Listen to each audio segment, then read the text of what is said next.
Martin Keus. Thank you.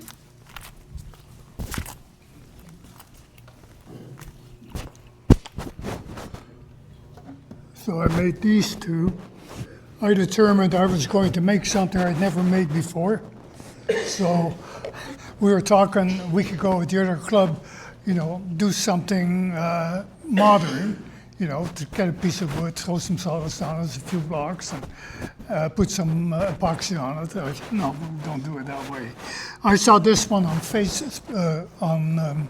YouTube, and I just looked at it and I said, I can do that. So we have paddock, and the rest is all found wood. The center is flooring, left over from my house. Somebody just mentioned the wood, and I forget what it is. Leadwood? No. And the outside is walnut, and some maple in the middle, spalted maple. And I glued it all up. I didn't bother thicknessing. I just glued it all together onto plywood. Some maple splines. And I just wanted to make something different. That's this one.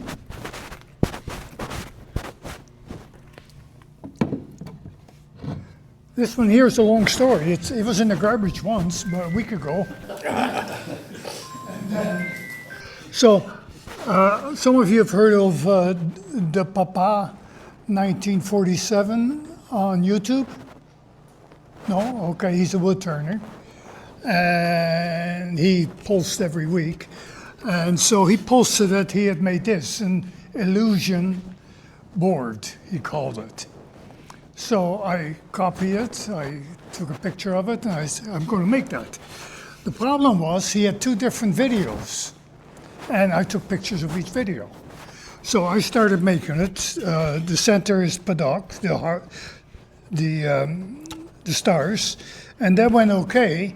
Then I started working on the outside, and about partway through it, I realized it's not going right. The things aren't fitting, the pieces aren't working out right, and then I could better go back to the shop and do it again, or I made a mistake, got to start over again.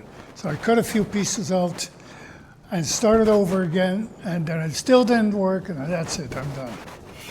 Next morning I woke up and I said, Self, we've got to fight this. So I did a Google search on that picture, and another picture came up from a guy in the Netherlands, and he photographed his project flat on with really good lighting. So I said, okay, I went to AutoCAD, and I made a grid, 1-inch lines, construction lines. Copy rotated them 30 degrees this way, 30 degrees that way. Then I imported the picture into AutoCAD, scaled it to fit the grid, and all of a sudden I could see exactly where I went wrong. And from then on, it was a piece of cake. You started, like when you make the grids, you have points your cursor will snap to. So I did a polyline, you snap to my points, and in 20 minutes I had the whole thing drawn out in AutoCAD. And then I could see where I went wrong, and then, of course, the other mistake is, and I mentioned it to Jimmy last week, when you start this kind of a project, cut all your pieces first.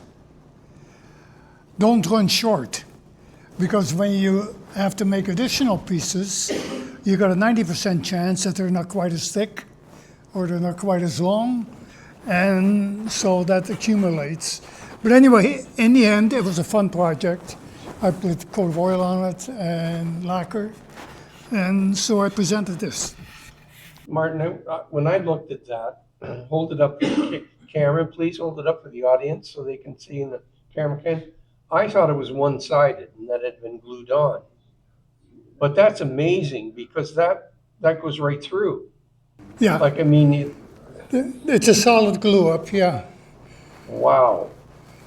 And then on my lathe, I tried something new. Apparently, I found I was able to turn the head on my lathe.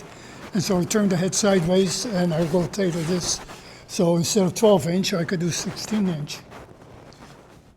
That's impressive.